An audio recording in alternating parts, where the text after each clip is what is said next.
You don't have to fill his cup up anymore, baby. Grandpa is sleeping. No, Yaya. Dippo's awake.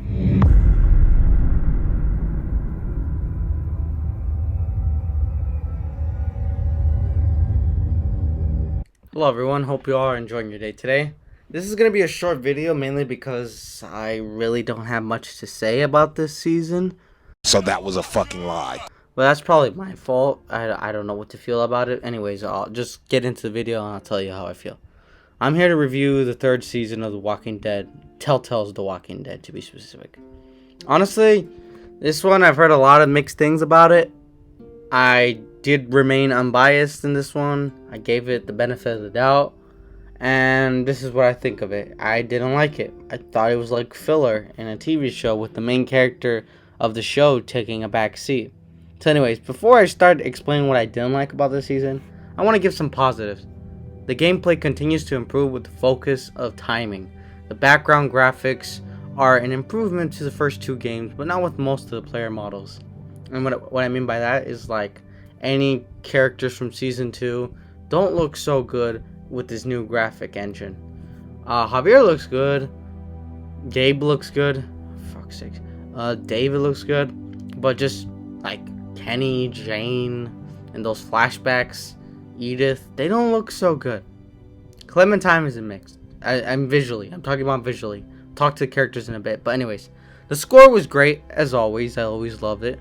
You know, it's very sad, then it's serious, then it's like over the top. It's all great stuff.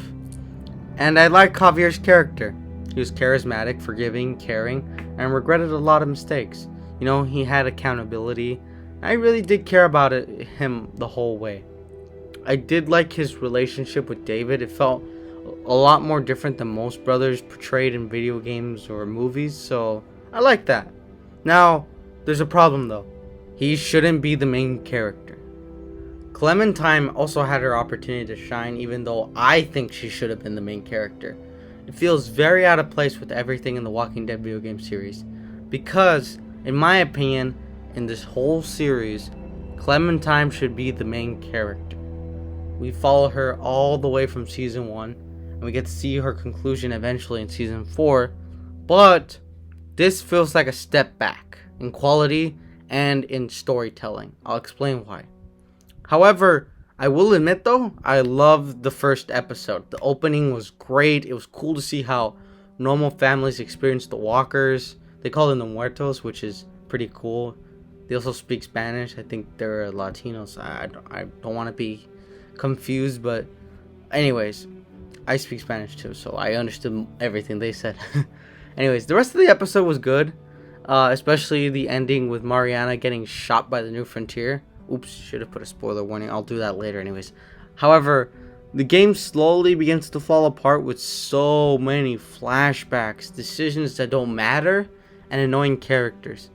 I'm gonna be honest with you, when I saw there were so many flashbacks, it was really killing the pace of the game.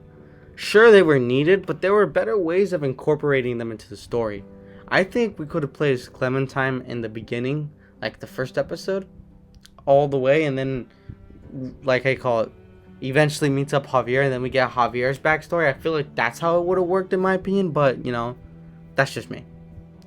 About the characters, though, I hate Gabe. Gabe is a little bitch, complaining about why he can't help. He's also a screw-up, like Ben and Nick. But the difference is that Ben and Nick, they screwed up, but they were always trying to be good, you know? They were never complaining about doing more stuff. They wanted to help, yeah, but, you know, they weren't, come on, you do it, you're hurting me, like, you're hurting my feelings. Like, Gabe is such a whiny brat. Like, to the point where I was very, very tempted to leave him to die with David. But I'll get to why I didn't.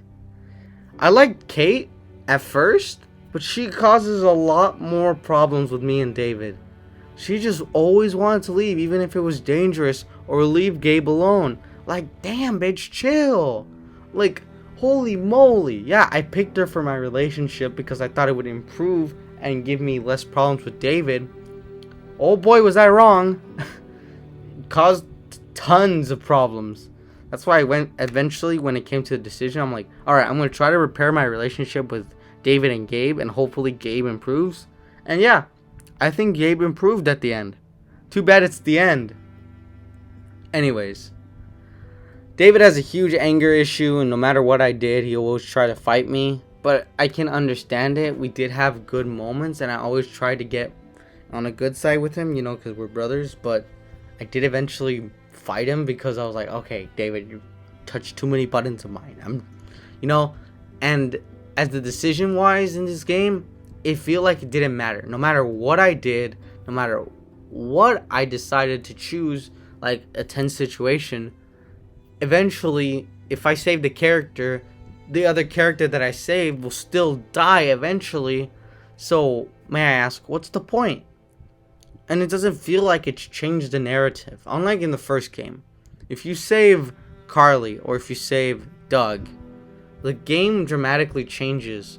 Because if you choose Carly, you get to, tell the whole group that Lee is a criminal. Or Doug, Doug helps you out in his nerdy stuff, But I feel like if I chose Ava or if I chose the other dude, I totally forgot his name, my bad, but the characters are bland. Especially, and Eleanor. I hate Eleanor. I hate her so much, especially with what she did. No offense, but I had to shoot the guy, okay? He threatened Gabe. No offense, but once you threaten someone like that, I'm like, why should I believe your plan? Just, why? And I don't want to betray Clementine either, because Clementine's a good character, so why would I do that? Oh, it's just pointless sometimes, The decisions they give you are so pointless and so ridiculous and useless. It just doesn't help the overall game. I feel like in the other two seasons, my decision mattered no matter what. But here, it doesn't. It doesn't matter at all. The only one that matters, I think, is like episode 5, the last one. The last decision. Whether you pick David and Gabe, and if you're fast enough to save them, or if you choose to save with Kate and then you go back to get them, and then they're probably bitten already. Point is, it really feels like this one was just a story being told, but not a good story. Like a spin-off story. That's what I felt. Anyways, I also wanted to bring up that the main conflict of the game is basically a copy and paste from the last game. The hardware place where Carver made the last group stay, survival of the fittest, follow the rules or else you're all gonna die, or we're gonna kill you or we're gonna punish you, right? Here, it's the same thing. The only difference, there are more members in the New Frontier. They branded themselves. It's basically like a cult. But it feels very lazy that they're doing the exact same thing, basically. I just hope Season 4 doesn't have something like that. In Season 1, you did kind of establish that with like Crawford. But what I liked about it is that it subverts your expectations by, once you get to Crawford, realize that everyone's dead. I like that. I like that idea. And then Season 2, you would have seen what wouldn't happen if they didn't die. But here, they repeat the same thing from Season 2. Why do you expect me to care about the same basic plot, I already knew they were like, oh, the plan is going to fail. Walkers are going to break in and people are going to start dying. I saw that coming. Another thing, it is very predictable. Like, ridiculously predictable.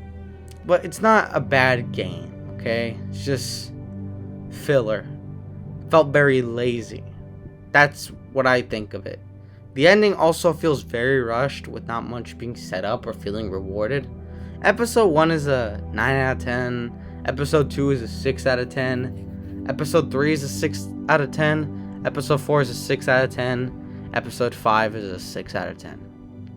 I stopped having fun after the first episode and just played because I had to. I didn't change my emotion that much. I was like, That's it. Here are my decisions for the 5 episodes I played. You can judge for yourself. You can call me a maniac or heartless. It's fine. These were my decisions. After a while, I stopped caring and I just picked one because I was curious what happened. Honestly, I suggest you skip this season because not much happens that is important. I'm giving this one a 5 out of 10 and I'm calling it filler. That's it. That's my review. I'm excited to play Season 4, though. I can tell you that much. It looks really good, trailer-wise. I hope it lives up to the hype for me. I'll see you guys eventually. Thank you.